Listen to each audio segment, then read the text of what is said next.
तर प्रेक्षकांनो, छोट्या वयोची मोठी स्वप्न या मालिकेत आपण बघतोय गौतमीने धमकवलंय या बयोला की तू इथून गाशा गुंडाळायचा आहे, कारण तू जर बयो म्हणून शुभमकरच्या समोर आलीस ना तर मी शुभमकरचं आणि तुझं काय करणार आहे ना ते मला पुन्हा पुन्हा सांगायला लावू नकोस. तुला माहितीच आहे मी काय करू शकते. आता तिने धमकी दिली आणि निघून गेली आहे. आता हेतल आणि अंकिता या बयोच्या परिस्थितीवर हसायला लागतात. खरं तर थोडीफार माणुसकी या दोघींनी दाखवायला हवी, पण असो. तर आता ही हेतल म्हणते आता आपल्या दोघींची बेडरूम आता ही निघून जाणार गावाला, आणि अंकिता पण तिला चिडवते आणि म्हणते ती खीर पुसून घे, मोकल काकू आल्या ना तर आम्हाला ओरडतील, आधी पूस ताबडतोब. आणि अशा परिस्थितीत बयो सुद्धा या दोघींचं गपचूप ऐकून घेते.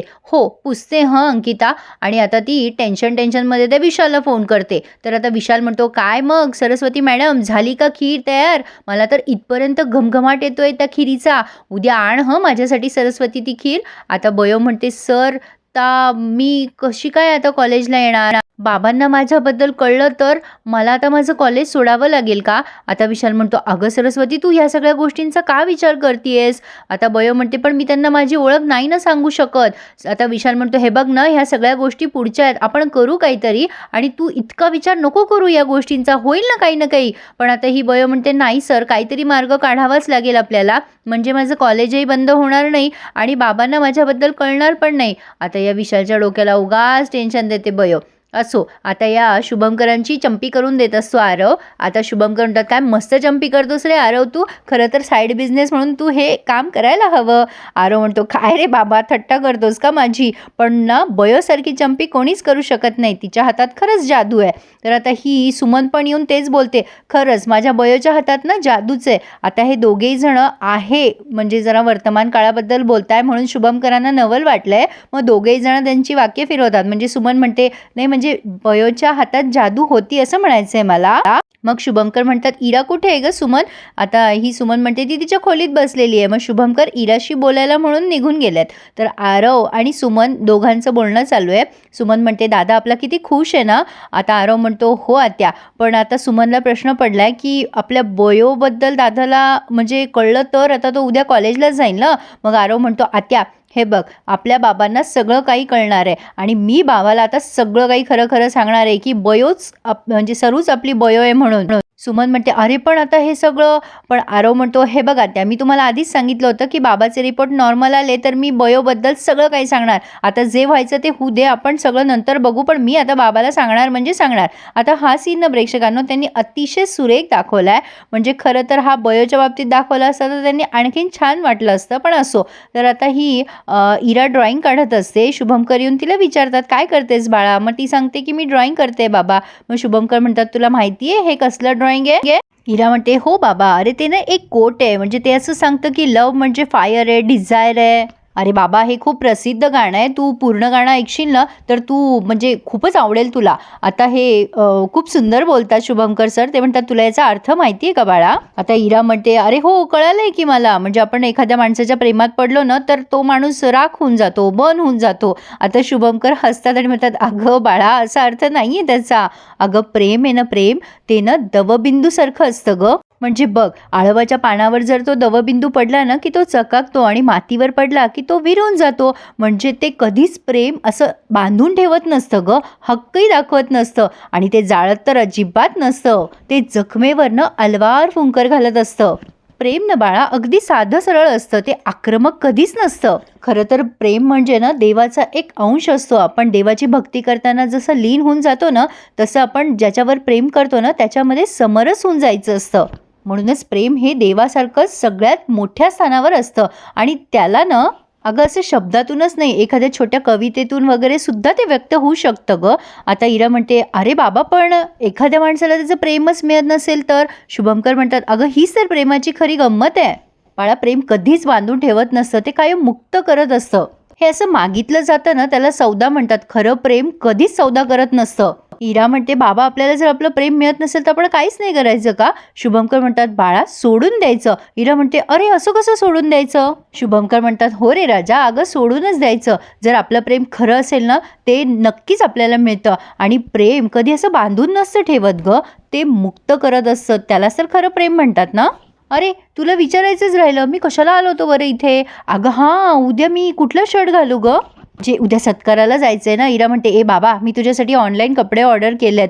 शुभंकर म्हणतात कशाला ऑर्डर केलेस, होते की माझ्याकडे. इरा म्हणते बाबा मला तू ना उद्या मस्त दिसायला हवायस, त्यामुळे मी जे कपडे सांगेल ते घाल हां. शुभंकर म्हणतात बरं बरं ठीक आहे मी आता येतो हां. पण बाळा या चित्राचा चांगला विचार कर. आता इरा विचार करायला लागते की खरंच प्रेम दवबिंदूसारखं असतं का. आता प्रेक्षकांनो ही बयो स्वयंपाक करत असते, पण स्वयंपाक करताना तिच्या विचार सारखे म्हणजे डोक्यामध्ये गौतमीचेच विचार घोळत असतात. आता ती टेन्शनमध्ये असते तर तेव्हा तिच्या तव्यावरचं ते आंबोळी का डोसा काहीतरी करते ती, ते जळून जातं. म्हणून तिला ही हेतल खूप ऐकवते, ए काय गं ते सगळं जळवून टाकलंस तू, आता मी हे जळकं खाणार आहे का. तेव्हा ही बयो म्हणते अगं सॉरी माझ्याकडून चुकून झालं. पण हेतल तिला बरंच ऐकवते की मला हे नको आहे, मला चांगलं करून दे, तू नेहमीच असं तुझ्या टेन्शनमध्ये असतेस आणि आम्हाला असं काहीतरी खाऊ घालते. अरे बापरे, जो उठतो तो बयोलाच ऐकवतो नाही का. बयो म्हणते अगं हो मी तुला करून देते दुसरं. पण आता अचानक तिथे गौतमी कशी काय आली मला काही कळलंच नाही प्रेक्षकांनो. म्हणजे हेतलीच्या घरी आलेली इराची की काय म्हणजे समजलं नाही मला. पण आता बयो स्वयंपाक करत असताना गौतमी येते आणि म्हणते काय गे तुला सांगितलेल्या गोष्टीचा विचार केलायस का तू, आणि तुला हे शहर सोडून जावंच लागेल. आता बयो म्हणते म्हणजे बाबांचं डॉक्टर म्हणून तिथे फिक्स झालंय का काम. आता लगेच गौतमी म्हणते तुला काय करायचं आहे का नसत्या चौकशा, तुला जे सांगितलंय ना ते कर आणि गपचूप तुझा गाशा गुंडाळ आणि तुझ्या गावाकडे निघून जा. आणि खरं तर तू आजपासूनच कॉलेजला जाणं बंद करायचं आहे, कळलंय ना तुला. आता बयोला जरा टेन्शनच आलंय, पण लगेच तिथे आरव येतो म्हणून गौतमी तिचे शब्द फिरवते आणि म्हणते अगं झाला का टमाटा चिरून. मग लगेच आरव म्हणतो मम्मा काय गप्पा चालल्यात. मग गौतमी म्हणते अरे काही नाही, तिला म्हणत होते की जरा बारीक टमाटा चीर. आणि आरव म्हणतो अगं बयो तुझं आवरलं नाही का, आपल्याला जायचंय ना कॉलेजला, आज बाबाचा सत्कार आहे. आता बयो म्हणते हो दादा आवरतीच आहे मी. आणि गौतमी म्हणते बरं ठीक आहे चालू द्यात तुमचं, आणि मग निघून जाते. पण जाता जाता बयोला हुल देऊन जाते अशी डोळ्याने. मग आता बयो सांगते आरवला अरे दादा विशाल सरांचा फोन आला होता, बाबांना तिथे भाषण पण करायचंय म्हणे, म्हणजे काहीतरी सांगायचंय मार्गदर्शन म्हणून.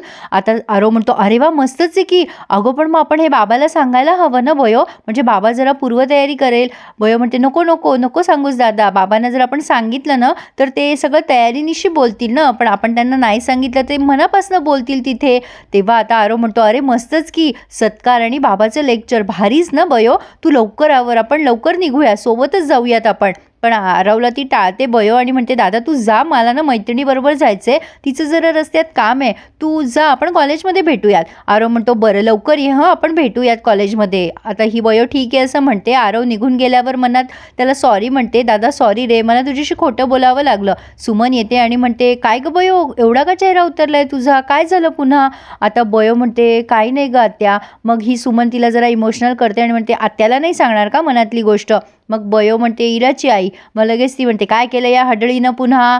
बयो म्हणते अगं काही नाही, त्या मला म्हणतायत की तू तुझी ओळख लपून ठेव आणि कॉलेजला जाणं बंद कर आजपासूनच. आत्या मी काय करू ना मला काही कळत नाही आहे. आता सुमन म्हणते ह्या बाईला ना काय करावं ना कळतच नाही आहे, ही बाई या बाईच्या मनात पसाभर माणुसकी पण नाही आहे. आता बयो सगळं सांगते सुमनला की त्या मला इथून निघून जा म्हणताय वगैरे वगैरे. पण सुमन म्हणते बयो तू हे सगळं तिचं ऐकू नकोस, अगं शाळेत असताना तू एक ताससुद्धा बुडवायची नाही आणि आता तू तुझं शिक्षण बुडवणार का त्या बयासाठी. बघ बाई इथपर्यंत तू कष्टाने पोहोचली हे मात्र तू विसरू नकोस. बयो म्हणते अगं आत्या माझं महत्वाचं लेक्चर सुद्धा आहे ग आज. सुमन म्हणते अगं तुला म्हणूनच सांगतेय की त्या बाईचा विचार करू नकोस, तू फक्त तुझ्या शिक्षणाचा विचार कर. तर प्रेक्षकांनो काय वाटतं तुम्हाला, बयो कॉलेजला जाऊन तिचं शिक्षण पूर्ण करेल का. आरव आता सांगणार आहे की बयो म्हणजे सरूच ही बयो आहे म्हणून, त्यामुळे मोठा ट्विस्ट समोर येईल असं वाटतंय तर खरी. आणि शुभंकरांना इराच्या प्रेम प्रकरणाबद्दल कळेल की या बयोच्या असे बरेच सारे प्रश्न आहेत. तर आता ह्या प्रश्नांची उकल हळूहळू आपण घेऊच यात.